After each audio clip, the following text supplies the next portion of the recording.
Good afternoon, everyone. Welcome to the 14th episode of season 2 of Coffee with Ashish.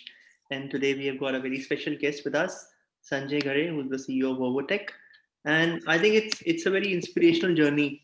Sanjay, I was reading more about your organization and how you started. And I think it's really inspiring for a lot of young entrepreneurs who join us on our show every week to understand and learn from your experiences.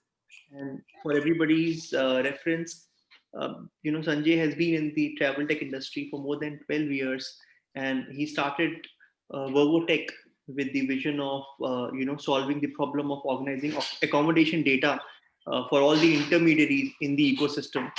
Vovotech is a SaaS-based company that offers AI-enabled hotel and room mapping services. That's very close to my heart, Sanjay, AI. So I'll love to hear more from you in terms of how you're actually implementing AI.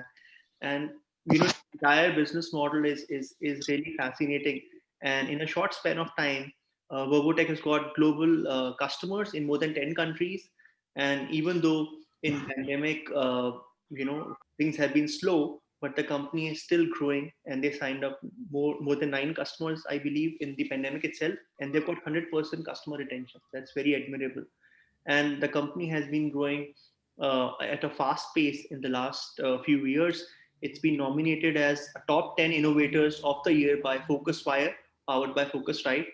And some of the larger, clients include TPO, Akbar Travels, and large aggregators. And the company has also been featured on many platforms like yourstory.com, TrapTalk, and Focuswire. And more than 98% hotel mapping has been done in the product, which is highest in the world compared to any other product. And one of the other interesting things which I note, Sanjay, in the business is that it's a completely bootstrapped organization. And although we've got so many guests on our show for whom raising funding is a key metric in their startup, I think it's very refreshing to see a company that's been built from the scratch without any external capital and purely from your own efforts and personal capital, which is the true blue entrepreneur's blood, right? So it's really really admirable to see how you are managing this business purely from profits. And the other thing which I have seen is that you've also been part of various government initiatives like Startup India program, and you are trying to get benefits out of that around subsidies and exemptions and not relying on external capital. So I think that's a very important lesson for some of the entrepreneurs who are joining us here, that it's possible to run a business, and we have a life story here in front of us. So with this, a very warm welcome to you, Sanjay, to our show. We are really happy and honored and privileged to have an entrepreneur like you with us. And I'm going to request Ashish to welcome you and have a conversation with you while I sit back and enjoy my coffee. Thank you, Karthik. Thank you for such a warm introduction. And thank you, Ashish, for having me. I'm really happy to be here today. Right. So welcome, Sanjay, and welcome to 2021. Thank you. And it's a calendar we've all been waiting to change. So now that it's here, let's have a look at it. And I must say, I started the year on a, probably highest possible positive note. Being so everything which was negative in 2020 is all positive now. So I really started this year on a very positive note. Good. The last I heard of that was on 31st March from Swiggy and Zomato with 200% sale having gone up for New Year. But that aside, I'll deep dive into questions with you, of course, so the audience get the benefit of a knowledge transfer from you. But just tell me in one simple business line, what's the value you add to anybody? What you do? What's the value? Yeah. So we help. In the end, there are more than 200,000 travel businesses, right, who are trying to sell their travel services to customers. From a customer standpoint, price is the most important aspect. Okay, so when these travel businesses, let it be OTA, DMC, TMC, or whatever business model they are, when they try to get the best fares across the suppliers and make it available to their customers, we actually help them in achieving that by content standardization and deduplication across the inventory sources. So in a very simple words, we have distributors and we have sources, and we basically help when actually a sources needs to be unified for distributors. Right, right. So let me get into the main agenda. But having said that, I am actually, and I've been an advocate for at least the last 3-4 years, that online distribution, especially for the hotels, I'm not talking so much air, should move beyond the price pyramid. Today, when you search for a hotel, you yourself said you look at a price centric. I would rather look at the value, the brand, the facilities, the amenities which the hotel brings. And today, with the COVID times, I think that is somehow becoming relevant to what I've been saying, because you start searching for parameters you never thought you would search before, which is the safest hotel, how far is it from the main population, and so on and so forth. But we'll get into that part in a. But what was the thoughts behind building a SaaS-based company instead of being a travel business yourself? What made you think of this?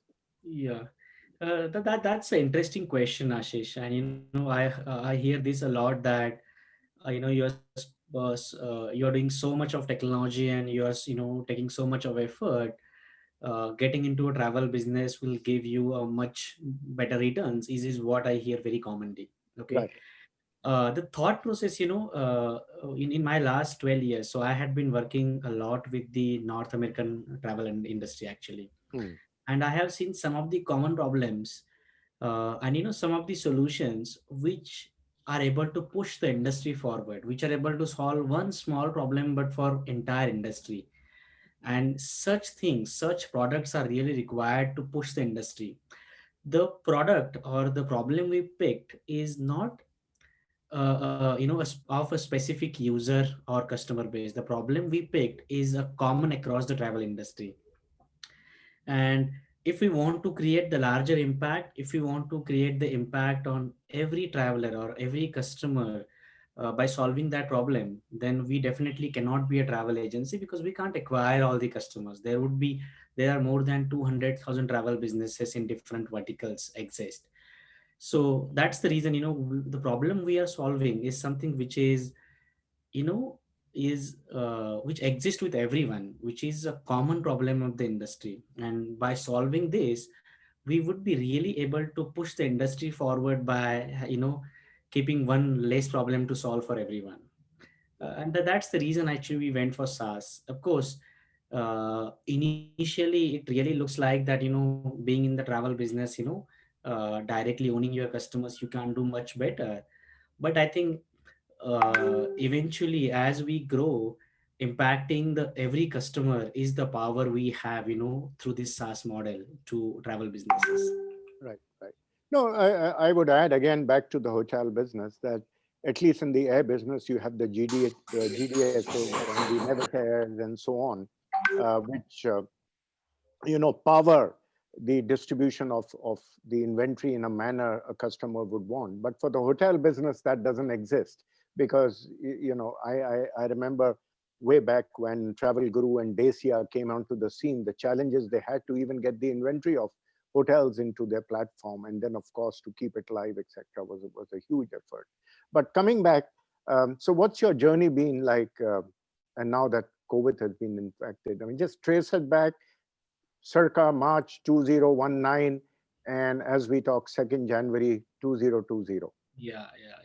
So we launched our mapping product back in August 2019. Okay, Right. and for March 2021, we were targeting our first 100 customers in the four markets, which is mainly North America, India, Middle East, Europe, and South America. So we started last year with ATM in Middle East. Then we went to Focusrite last year for North America, and this year we were planning to be in WTM and ITB to really start into Europe and South America. So product really went, well received, very well by initial customers. But definitely because of the pandemic, it got slowed down, because I would say 90% of the businesses just stopped every new thing they are doing, right? Because it's all known, the Yes. situation. So because of that, we were and all the events are cancelled, travel is cancelled. Being new, we really need an event. Actually, these travel conferences are very important for us to establish a brand, to meet people face to face. So that didn't happen for this year. So that actually slowed down our plans. But since pandemic, we as of 31st December, we signed 24 new customers. So our tally is, the total number of active customers crossed 40. But still, we are short by 60, and I don't see that is happening by March. So our plans for end of March 2021 will likely be completed by end of next year, which is end of this year, December 2021. Right. That's the impact of COVID. But beyond that, the one good thing happened is, because very aggressive growth, you are always behind on the product. Now we are actually ahead on the product. When we started product rollout, there were a lot of manual steps. It was taking days. Now it is actually a matter of minutes. So in the product, we really achieved a lot of things in terms of product accuracy, as well as self-service portal. And at the same time, I think from COVID impact perspective, financial side, we don't had a lot of impact as such, because 60-70% of our cost is marketing, which just we brought to zero, and we even quickly became profitable. In early days, April to June, actually we did some salary cut of employees, 20% for 3 months, just to, because situation was really uncertain. Sure. But I'm very happy, in December, actually, we have, given all the deducted salary back to everyone. So financial impacts are, that way nil on everyone, on company as well as on people. So what are your customers which you're inquiring saying? When will they get customers? Because the successful lie in your customers getting the customer. Yeah, yeah, yeah. So I think, from a hotel and accommodation side, Yeah. domestic market is definitely picking up, because if you look at India, or if you look at North America, domestic market is, even at this point of time, is more than 60% of what it used to be before COVID. And most of the travel businesses have cut down the cost. So I think there are a lot of travel businesses who started making sense. Of course, the large travel businesses, with very heavy costs and all, they will take time. But a lot of small to mid-sized travel businesses are now actually not in loss anymore, I would say. uh, Travel businesses from a smaller countries, as an example, we have a customer from Uruguay, which is a very small country in South America, and now Uruguay doesn't have any domestic travel. So those businesses are still struggling. But businesses from large countries like India, US, or even for Middle East, where the domestic travel is sizable, I think there is a cash flow which started flowing around. Right. So let's just talk about these three areas where domestic travel is significant: the Middle East, US, and India. Mhm. How much of the percentage is corporate travel and how much is the holiday travel? Because corporate seems to have gone zills, with little chance of revival in 2021. Yeah, yeah, yeah. I think it is tough to put the percentage, but I think majority of it is, at least 90% of it is leisure travel. People started taking the small vacation around. Corporate travel is drastically, I don't think it's recovered at all in domestic. There are some mechanical companies, where for quality check and inspection, there are some, where people have to travel. But then, it doesn't really impact the travel industry much, because for those large companies, they will have their guest houses and so on. So you're right, Ashish. This recovery is really in a domestic travel, because lockdown people just started taking the small tours around cities. Right. I mean, that's always been my thought in the last 8, 9 months, because even in the air segment, people are talking about revival. And I say to myself that truly till corporate traveler revives, and I don't mean the big corporate traveler, I mean even the shopkeeper. I don't see a great revival in the air space till the corporate travel segment. And like I said, corporate is going to be shy of traveling, not only because of safety and whatever, but more importantly because of Zooms and video calls haven't in some manner overtaken those necessities. But that's a story for another day. So you've acquired customers. Now you're waiting for customers to acquire their customers, and obviously you're forecasting that the leisure and holiday business would pick up for those customers, and everybody's happy so far, right? But if you see the distribution changes in the accommodation industry going forward, right? And when I say going forward, I don't mean immediately 2021. I even mean 2021 and beyond. What's the permanent impact do you think today's time will have on the changing dynamics of distribution for hotel accommodation next 3 years from now? Yeah. I think on the distribution side, when OTA and B2B space, I think travel agents would play I would say bigger role, or they will have better days than before, is what I think. Because in a lot of countries, large OTAs really, as a customer, really face a lot of challenges with the refunds and stuff. But that's very generic observation there.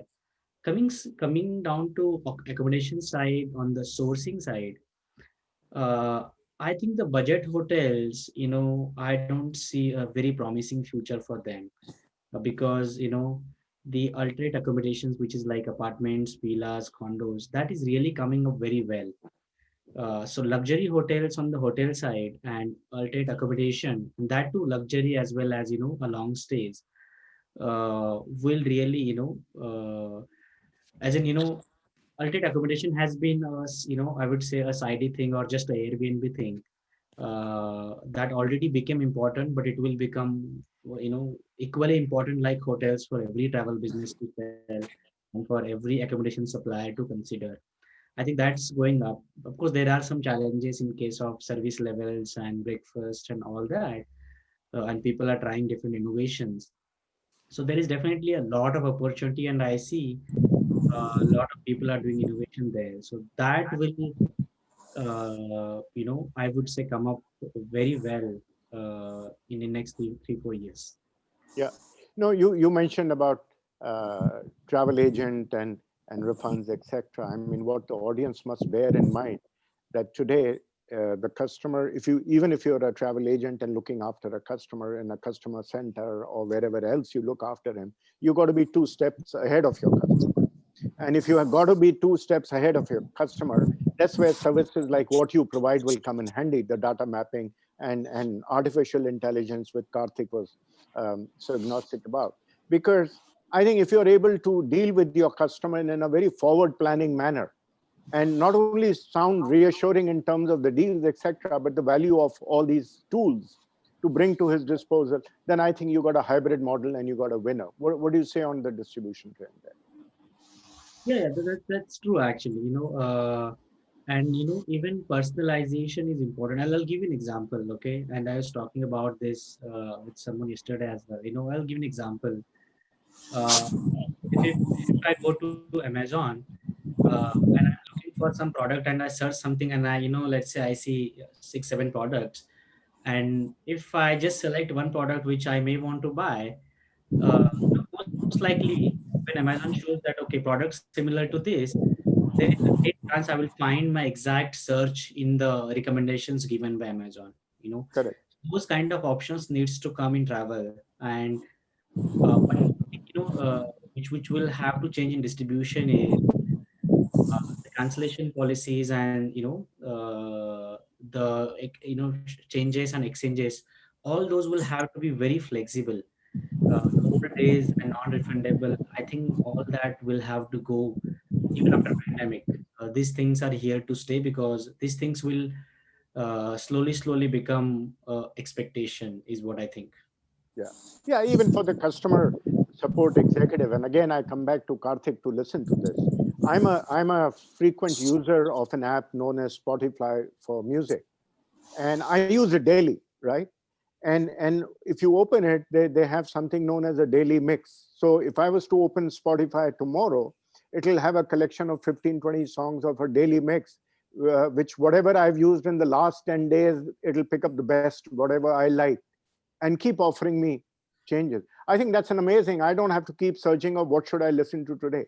I get the best. So somewhere in travel, I think this combination of what Spotify does for music industry, and if you can empower that into the travel industry on perspective, especially in the holiday space, I think there's a great opportunity there for a travel consultant to be able to guide his customer forward rather than he himself searching, looking for it. Yeah. Any thoughts on that before I move to the next question? No, I think that's a very valid point. And if you really look at, I think other than travel, this is very well implemented and in a very advanced stage in almost every other sector.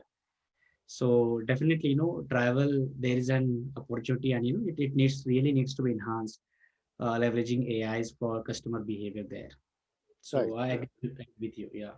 So, coming back to SaaS business, and with, of course, the Honorable Prime Minister himself talking about local going global, etc. So, what were the challenges in building a large SaaS model out of India, really, in travel perspective? Yeah, that's a great question, Ashish. I think I will because you mentioned about Prime Minister. I would start with the benefit. So definitely, a lot of government schemes, as in travel as an industry, may not be very happy with government policies in pandemic. Hmm. But I think if I look at before that, I'm very happy with a lot of I would say schemes available for tax benefits, and a lot of other resources are available very easily. So there are a lot of good things about that from government. But one actually the challenge I see when it comes to SaaS is even we are a global SaaS player, we will have to start somewhere, right? We'll have to acquire customer in a market as a starting point. And when we started, we were really hoping that India would be that market because we are local. I can travel to every city, meet people in person. But we haven't got really, that kind of response in India in very early. As in, of course, we got the customers like Akbar Travels, TBO Holidays, large customers actually who have sizable technology teams. They really worked with us. Even Akbar Travel, as a matter of fact, signed up with us before we even registered the company. Okay. But I was really hoping to have a large customer base in India before I go to the other markets, which I was able to do in North America.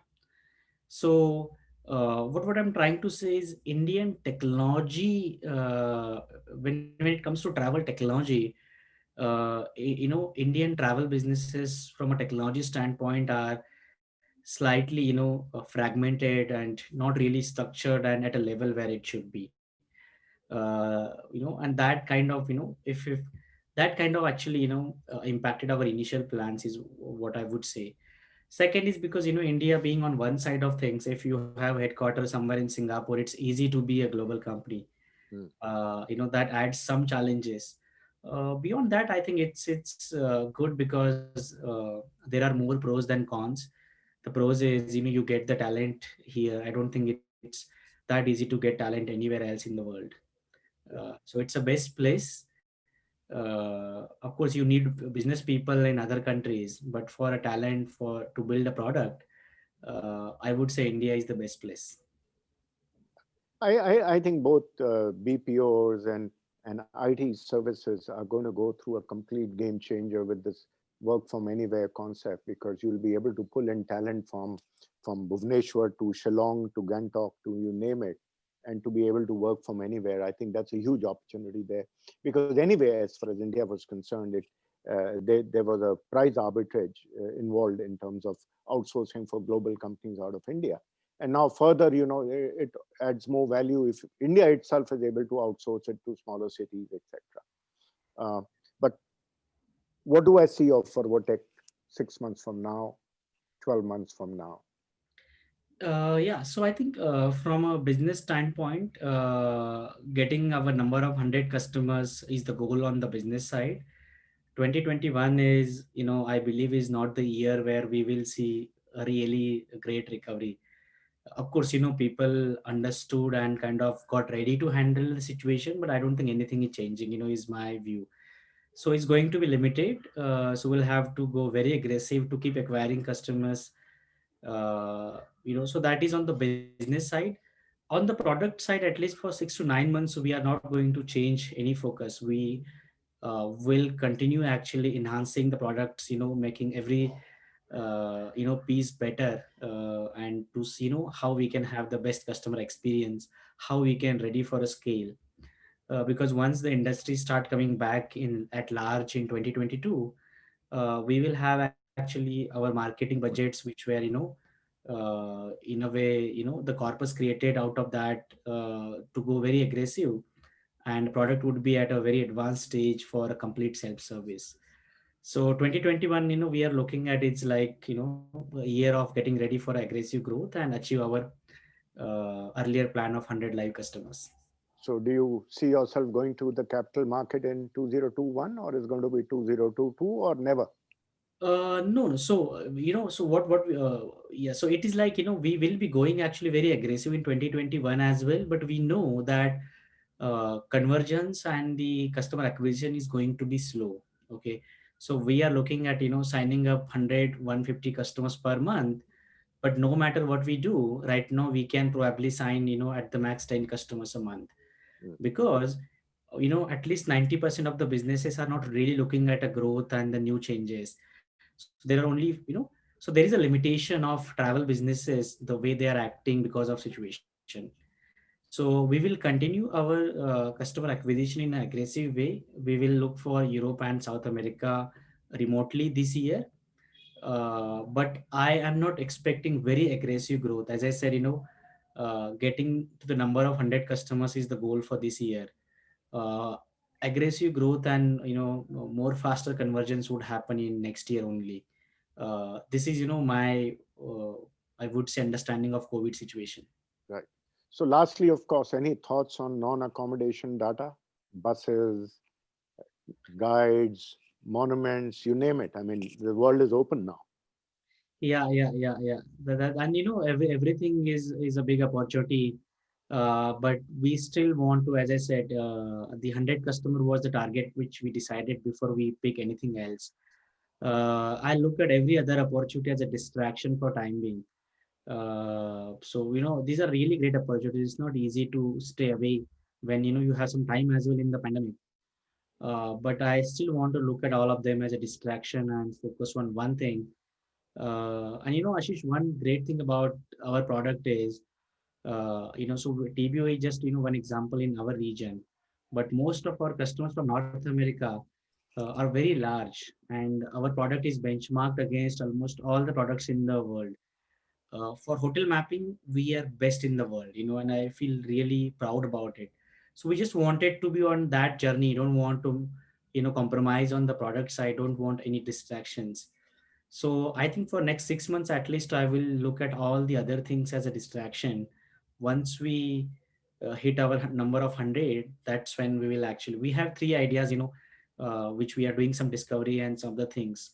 But those are, with a limited group for just exploring, but they will, I will look at them as a distraction for now. Yeah. Yeah. Sanjay, I like this distraction word because you do know I spend a lot of time with startups in mentoring them and guiding them. And probably on the last count, they were almost like 50 to 60, which were connected to me in some form or the other. They keep sort of interacting with me. And without exception, with most of them, I land in pulling them back because they tend to get distracted. I say, hang on, why are you rushing? Why don't you lay this foundation? It may take you 6 months, but you'll be better off after 6 months than you'll be now. Because, sometime, when you get excited, it's like walking into a candy shop and say, okay, I can have this also, I can have this also. But, the real value lies in be able to judge what you're good at and what you should focus and build a foundation. So I think, Sanjay, on that last, what would be your thoughts to these guys? No, I think it's the same thing. I recently heard one interview from Raju Bajaj as well, Hmm. and he gave a very good example. He gave example of Gillette. And he said, Gillette is what Gillette is. It just does what it does, but they have 60% of the global market share. Okay, so trying to do everything versus trying to do one thing best, I think is the is better, easier, and you can actually achieve a lot more. Look at companies like Grid. When Google Pay, Paytm, Phone Pay, everyone was focusing on a other problem. Crade has focused on a completely different problem, and look at the heights they achieved. Right. So I think doing one thing, if you are solving a customer problem, and if that problem is there with too many people, I would say actually focusing and solving that problem is very important. Every other problem is a distraction for you, because if you solve that very well, then the next problem when you solve it, acquiring a customer is not tough for you. So yeah, stay focused, and stay away from distractions. Right. Right. So I'll move you to Karthik after this with reading the tagline behind you: change the plan, but never the goal. I can read it. So thank you, Sanjay, for coming in and on the first show of 2021 of Coffee with Ashish. And great to have you with you. And it was an honor for me to be here. All the industry leaders, I have seen most of the episodes, so it was really an honor for me to be here, Ashish. Thank you. Pleasure. Over to you, Karthik, if you have thoughts. Yeah, I just want to ask one thing purely from selfish reasons, Sanjay. Do you want to share some ideas with our audience in terms of how AI is being leveraged in your business, and how do you see the potential of AI and ML going forward in your line of work? Yeah, so I think first is AI and ML is really a necessity in everything you do. Okay, that's true. The way we are doing using ML is basically we are gathering source hotel content and accommodation data from really lot of sources. And those are not just the hotel suppliers. We are buying data from lot of local and global sources as well, which are not the hotel suppliers. Okay, and all of that data is basically, so through the large scale aggregation we gather that data is converted into some a standard format data. And then actually we are actually developing ever evolving ML models for different processes. You know so I would say for the sake of this discussion to everyone, I would say the biggest challenge with AI and ML and even NLP, lot of people feel it is a very complex thing and it is a very tough thing. Trust me, there are a lot of genius people out there in the world who have done a lot of work for all of us. They have developed a lot of libraries using the ML, starting using existing ML libraries, starting creating some basic models and producing output, and solving some problems is not really the big thing. Everyone needs to start using it is what I would say. Because when we started 3-4 year back, the POCs and all, we had people who worked in the ML in different companies. But I see a lot of companies around who don't have any experts in ML, but they start working because and Karthik can add to that. But I think AI and ML is more a perception problem when people don't try it. It is much easier, and the conventional complex algorithm you write, those are solved in a much simpler way. And there are really a lot of libraries available. There was a time when the libraries were only for Python. It's not the case anymore. Now you will get it for almost every language. So I would say, trying it out is very important for you to understand the depth and what is the value it can bring to you. Right. Thanks so much, Sanjay. I think that clears a lot of air. And you're right, many people, there's this big mystique around using AI, and people have this perception it's very complicated. So I think from your experience, they can learn that there are a lot of free stuff out there, a lot of open source libraries are available, which they can try out. So I think that's a really good thought. So with this, we are out of time. Thanks again, Sanjay, for being on the show and sharing your wisdom with us. Thanks, Ashish, as always. And thanks, our audience members, for joining in. And we'll see you next week. Till then, stay safe. Thanks again, Sanjay. Thank you, Thank Karthik. you. Thank you. Bye Thank bye. you, Ashish. Bye bye. Bye.